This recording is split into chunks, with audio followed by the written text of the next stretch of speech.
Hello friends, नमस्कार।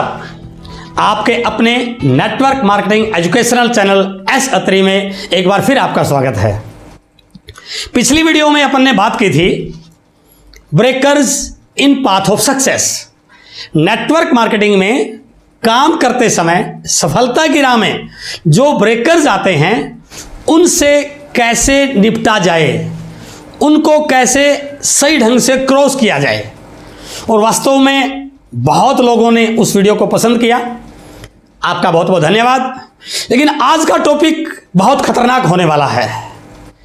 मेरा मानना है कि नेटवर्क मार्केटिंग इंडस्ट्री लोगों के सपनों को पूरा करने के लिए है। लाखों लोग इस इंडस्ट्री में काम कर रहे हैं। बहुत सारे लोगों की लाइफस्टाइल को देख करके लोग ज्वाइन करते हैं। बहुत सारे लोगों ने अपनी जिंदगी को बदला है। बहुत सारे लोगों ने अपने सपनों को पूरा किया है। बहुत सारे लोगों का अपना ड्रीम हाउस है। बहुत सारे लोगों ने बड़ी बड़ी गाड़ी इस बिजनेस के माध्यम से, इस इंडस्ट्री के माध्यम से खरीदी हैं। और उन लोगों की लाइफस्टाइल को देख के बहुत सारे लोग इस इंडस्ट्री में आते हैं। तो ये जो सारी चीज़ें इस इंडस्ट्री से मिल रही हैं, क्या वो सब लोगों के पास हैं?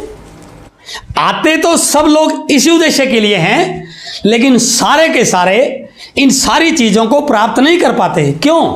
कारण क्या है? और मेरा मानना है 60 से 70% लोग इस इंडस्ट्री में ज्वाइन होने के 3 महीने के अंदर ही वापस चले जाते हैं। क्यों होता है ऐसा? जैसे एक व्यक्ति ज्वाइन करता है, बड़ी एक्साइटमेंट के साथ आता है, अपने ड्रीम्स को इस बिजनेस के माध्यम से पूरा होते हुए देखता है, लेकिन वो फील्ड में जब निकलता है, लोगों के पास जाता है, लोगों को प्लान दिखाता है और सामने वाला कई बार ऐसा रिएक्ट कर देता है, उसकी बात को अनसुना कर देता है और वो 5, 7, 10 लोगों की ना सुनने के बाद ये फैसला कर लेता है शायद ये इंडस्ट्री मेरे लिए नहीं बनी है। जिन लोगों को देख के आप ज्वाइन करते हैं, जिन लोगों को रोल मॉडल मानते हैं, जिन लोगों से मोटिवेट होते हैं, जिन लोगों की लाइफस्टाइल से प्रभावित होते हैं, यदि आप थोड़ा सा बैठ के सोचें, उन सब चीज़ों के पीछे सिर्फ एक ही चीज़ है, उनके पास नेटवर्क बहुत बड़ा है। नेटवर्क बड़ा है तो ही उनके पास वॉल्यूम बड़ा है।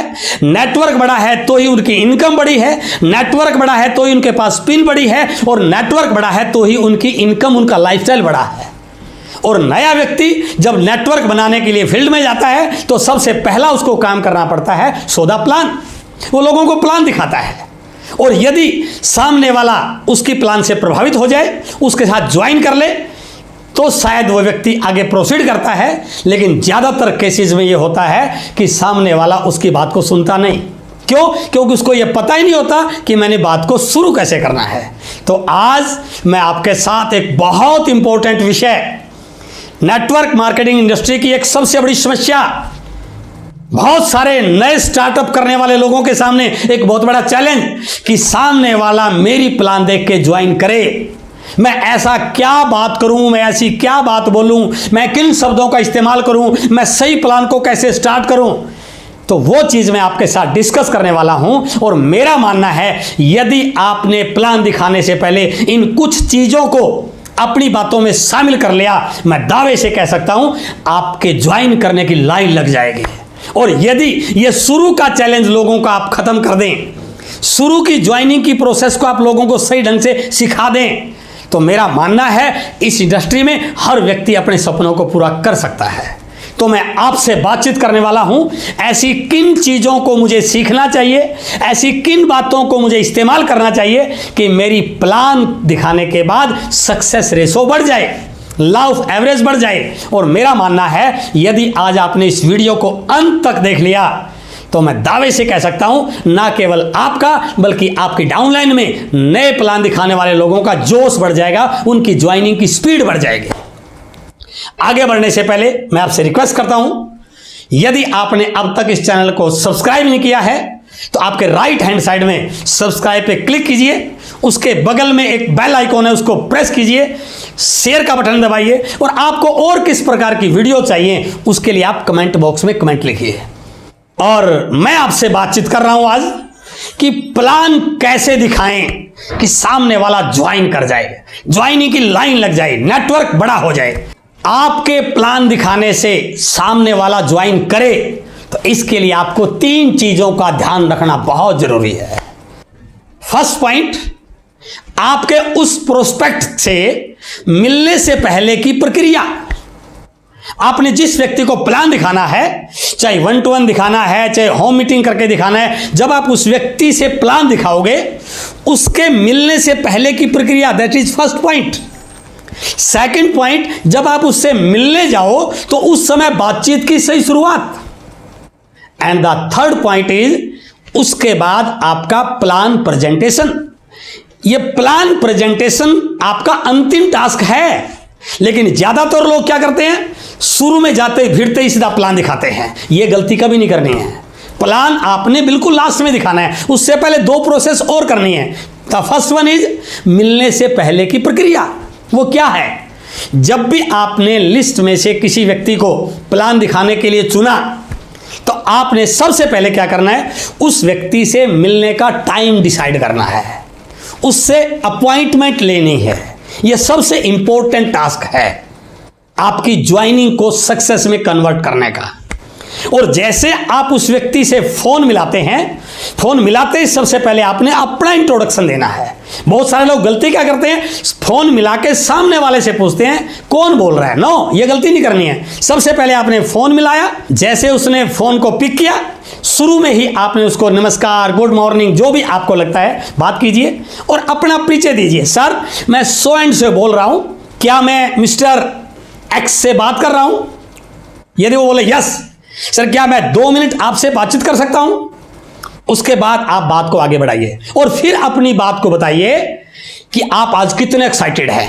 उससे बात कीजिए, सर मैं आज एक बहुत बड़ी बिजनेस अपॉर्चुनिटी को लेकर के आपसे बातचीत करने वाला हूं, आज मैं बहुत एक्साइटेड हूं, मैं आपसे कुछ शेयर करना चाहता हूं, तो क्या मैं आपसे आज शाम को मिल सकता हूं या कल आप मुझे समय दे सकते हैं?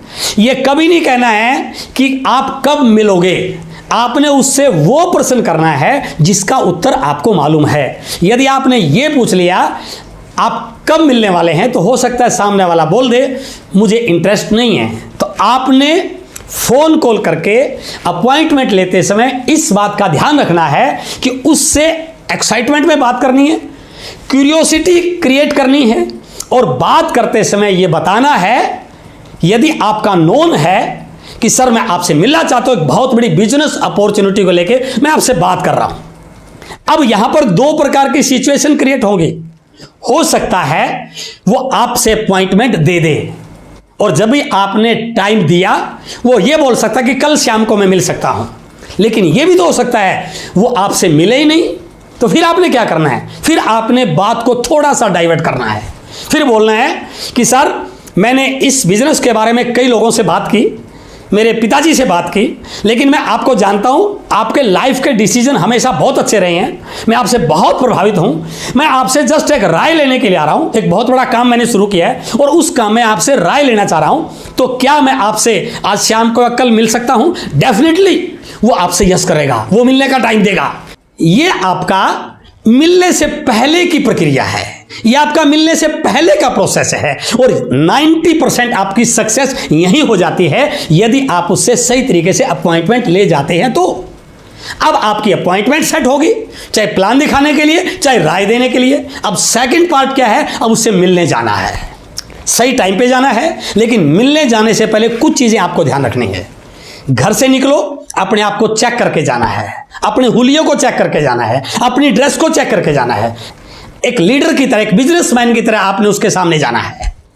यदि आपके पास सूट है तो बिल्कुल सूट पहन के जाइए। First impression is the last impression. तो आप एक प्रॉपर ड्रेस में जाइए, लाइट कलर का शर्ट, डार्क कलर की पैंट, ब्लैक शूज, टाई लगी हुई हो तो बहुत जोरदार, डायरी हो, फाइल हो और पूरे कॉन्फिडेंस के साथ जाइए। और ध्यान रखना है जब उससे मिलने के लिए जाओ तो आपने कुछ ऐसा ना खाया हो कि आपके मुंह से बदबू आ रही हो। प्याज खा के नहीं मिलना है, माउथ फ्रेशनर लेके जाना है, क्योंकि पहला प्रभाव यदि आप बना पाए तो आपकी बहुत सारी सक्सेस इसी में आ जाएगी।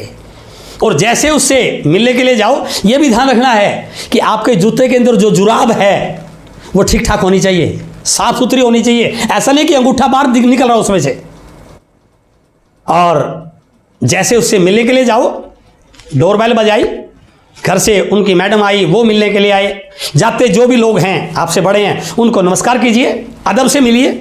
और जैसे वो आपको गेस्ट रूम में इनवाइट करते हैं बैठने के लिए, तो कोशिश कीजिए जूते बाहर उतारिए।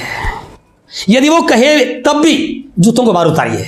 हो सकता है घर में अभी अभी सफाई की हो, तो आप उनको बोले सर मैं बाहर से आया हूं, मेरे जूतों को हो सकता है कुछ डस्ट लगी हो और मैं सफाई को बड़ा पसंद करता हूं, इसलिए मैं जूते बाहर ही उतारूंगा। पहला प्रभाव, भीड़ते ही गुगली फेंक दी आपने, आपका एक प्रभाव क्रिएट हो गया कि यार बंदा संस्कारों वाला लगता है, स्वच्छता वाला लगता है। और जैसे अंदर जाके बैठे, पहली 3 से 4 मिनट माहौल को अच्छा बनाइए, सामने वाले को कंफर्टेबल फील कराइए। बैठते बैठते यदि आपने उसके घर में कुछ ऐसी चीज नजर आ रही हो, उसकी तारीफ कीजिए। उसका छोटा बच्चा है, उसके बारे में 2 अच्छे शब्द बोलिए, उनकी मैडम को, उनको, कितना प्यारा बच्चा है, बड़ा होनहार बच्चा है, बड़ा क्यूट है। लेकिन यह ध्यान रखना है, तारीफ सच्ची करनी है। यदि उसकी नाक बह रही है और फिर आप बोलते हैं कितना क्यूट बच्चा है, तो क्या लगेगा, ये मक्खन लगा रहा है। जो भी आपको कोई ऐसी चीज लगे जिसकी सच्ची तारीफ हो उसके, उससे सामने वाले की आपके साथ एक बॉन्डिंग शुरू हो जाएगी, वो आपकी बातों को सुनने के लिए थोड़ा सा तैयार हो जाएगा। अगला काम, जाने से पहले आपको यह सोचना है कि सामने वाला किस कैटेगरी से बिलोंग करता है, अर्थात वो नौकरी करने वाला है, बिजनेस करने वाला है, या स्टूडेंट है, या किसी नौकरी की तलाश में है। ये 3 कैटेगरी में से उसके अकॉर्डिंग आपने शब्दों का चयन करके जाना है। नौकरी वाला है तो बात नौकरी की तरह करनी है, बिजनेसमैन है तो बातों की शुरुआत बिजनेसमैन की तरह करनी है, और यदि अभी बेरोजगार है, नौकरी की तलाश में या रोजगार की तलाश में, तो उसको उसके अकॉर्डिंग बात करनी है। शब्दों में जादुई ताकत है भाई साहब। इस दुनिया में वही व्यक्ति विनर है जिसके पास अच्छे शब्द हैं। तो आपको यह सीखना है कि वहां जाके किन शब्दों का प्रयोग करना है। जैसे आप बैठे, बातचीत शुरू हो, उसको ज्यादा बोलने का मौका दीजिए। जितना ज्यादा वो बोल रहा है अंदर से खाली होने दीजिए। अब बोलते समय फिर 3 सिचुएशन क्रिएट होंगे। सामने वाला हो सकता है लिसनिंग मोड में हो, सामने वाला हो सकता है डिफेंसिव मोड में हो, या सामने वाला हो सकता है रिजेक्टिव मोड में हो। आपको समझना है।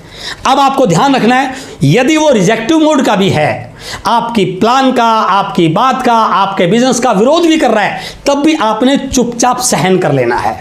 बिल्कुल भी उसकी बात को काटना नहीं है, उसकी बात को सुनना है। हो सकता है अंदर से भरा हुआ हो, यदि खाली हो जाएगा तो आप जो प्लान दिखाएंगे वो 100% यस करेगा। उसको थोड़ा सा सुनिए आप।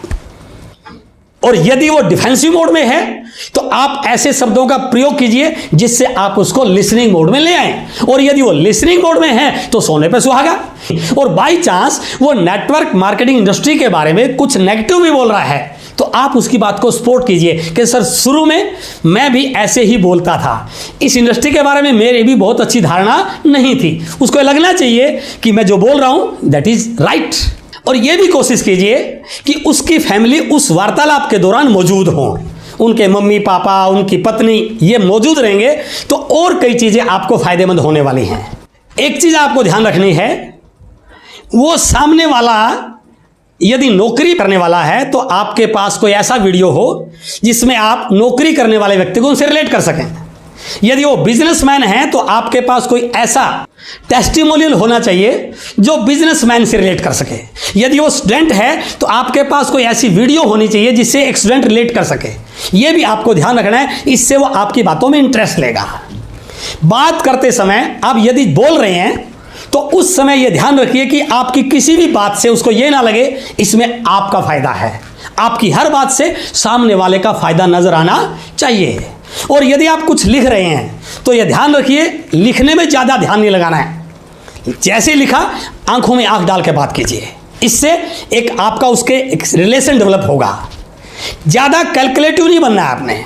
और फिर आप यदि बातचीत शुरू हो गई, 5-7 मिनट निकल गए, तो फिर आपने उससे एक क्वेश्चन आंसर आवर शुरू करना है। बातचीत को इस ढंग से शुरू करना है, ऐसा क्वेश्चन आपने उससे पुट करना है जिसका आंसर आपको मालूम हो। यह बिल्कुल ध्यान रखना है, कभी भी ऐसा सवाल मत पूछिए जिसका आंसर आपको मालूम नहीं हो। बिल्कुल वही उत्तर जो आपको पता है उसके मुंह से आना चाहिए। जैसे क्वेश्चन नंबर 1, सर क्या आप अपनी फैमिली को एक अच्छा लाइफस्टाइल देना चाहते हैं? आपको क्या लग रहा है? सामने वाला ये कहेगा नो नहीं। हर व्यक्ति चाहता है कि उसका परिवार अच्छा रहे, सुखी रहे, संपन्न रहे। वो बिल्कुल कहेगा यस। इस प्रकार से दूसरा सवाल पूछ सकते हैं, सर मेरा मानना है जितने भी लोग इस दुनिया में काम कर रहे हैं उसमें ज्यादातर लोग अपनी नीड्स के लिए काम करते हैं, लेकिन बहुत कम लोग हैं जो अपने ड्रीम्स के लिए काम करते हैं। हर व्यक्ति का लाइफ में एक बिलीफ लेवल होता है। वो जिन बातों को मान लेता है वो उन्हीं के बारे में ज्यादा बोलता है। और जैसे आपने उनसे बात की कि बहुत सारे लोग नीड्स के लिए काम करते हैं, लेकिन कुछ लोग ड्रीम्स के लिए भी काम करते हैं। सर आपका भी लाइफ का बहुत अच्छा अनुभव है। मैं आपसे जानना चाहता हूं आपकी इसमें क्या राय है कि आप नीड्स के लिए काम करते हैं या ड्रीम्स के लिए काम करते हैं। अब यहां पर उत्तर दोनों में से एक ही आएगा। या तो वो बोलेगा मैं नीड्स के लिए काम कर रहा हूं, और या बोलेगा ड्रीम्स के लिए काम कर रहा हूं। यदि वो बोलता है कि मैं ड्रीम्स पे काम करने वाला व्यक्ति हूं, फिर आप सहज से उसे बोल सकते हैं कि सर गुस्ताखी माफ है, मैं इसके लिए पहले से खेद प्रकट कर रहा हूं। क्या वर्तमान में हम जो काम कर रहे हैं पिछले 10-15 साल से, यदि इसी काम को अगले 10 साल करते रहें, क्या इस काम से वो सारे ड्रीम पूरे हो जाएंगे?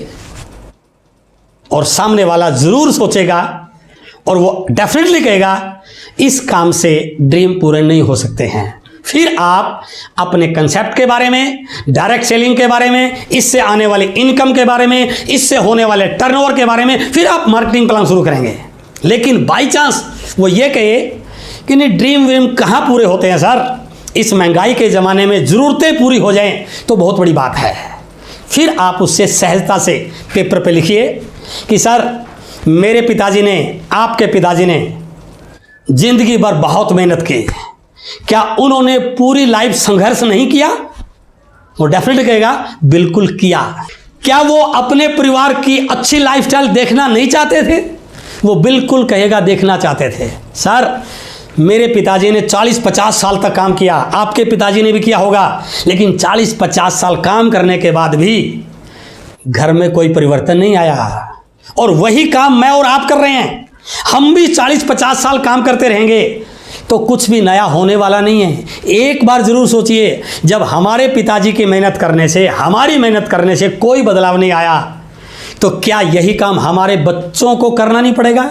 सर दुनिया में उन्हीं लोगों ने बड़ा काम किया है जिन्होंने बदलाव को स्वीकार किया है। आज एक नया बदलाव हिंदुस्तान में दस्तक दे रहा है। डायरेक्ट सेलिंग, सिर्फ खरीदारी का तरीका बदलने से जिंदगी बदल सकती है। दुकान बदलने से लाखों रुपए आ सकते हैं। नेटवर्क बनाने से आप लाइफ में करोड़पति बन सकते हैं, सपनों को पूरा कर सकते हैं। एक छोटा सा निर्णय, और यदि आज आप ये निर्णय नहीं ले पाए तो कल को आपके बच्चे यही कहेंगे कि मेरे पिताजी ने भी बहुत मेहनत की, लेकिन इतनी मेहनत करने के बाद भी वो परिवार की दिशा नहीं बदल पाए।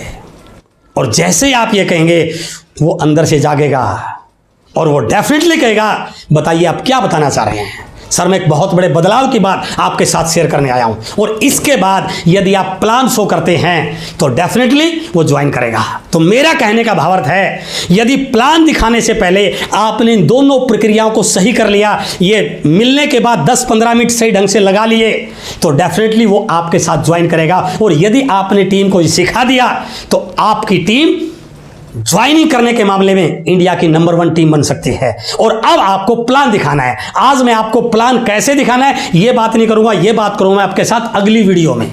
लेकिन यदि आपने प्लान को दिखाने से पहले इन 2 चीजों को सही ढंग से अपनी टीम को सिखा दिया और खुद भी सीख गए, तो आपकी टीम में ज्वाइनिंग की लाइन लग जाएगी। नेटवर्क इतना बड़ा हो जाएगा कि सारे पिन, सारे लेवल आपके पास बिल्कुल आ सकते हैं। और यदि आप चाहते हैं आपकी टीम में ज्वाइनिंग की लाइन लगे तो आपके हर डिस्ट्रीब्यूटर के साथ इस वीडियो को शेयर कीजिए। और मैं एक चीज और आज आपसे शेयर करने जा रहा हूं। अगले वीक आपके बीच में एक बहुत एक्साइटमेंट वाली न्यूज के साथ मैं आपके बीच में आ रहा हूं। एक बहुत बड़ी लॉन्चिंग आपके बीच में लेके आ रहा हूं। नेटवर्क मार्केटिंग की इंडस्ट्री के लिए, नेटवर्क मार्केटिंग में काम करने वाले हर डायरेक्ट सेलर के लिए एक ऐसी किताब का विमोचन हम करने जा रहे हैं जो हर डिस्ट्रीब्यूटर के काम आ सकती है, उसके बिजनेस को बड़ा करने में, इस इंडस्ट्री में उसके सपनों को पूरा कर सकती है। तो मिलते हैं अगले सप्ताह एक नए टॉपिक के साथ। आपसे मिलकर बहुत अच्छा लगा। बहुत बहुत धन्यवाद। Thank you very much. Thank you.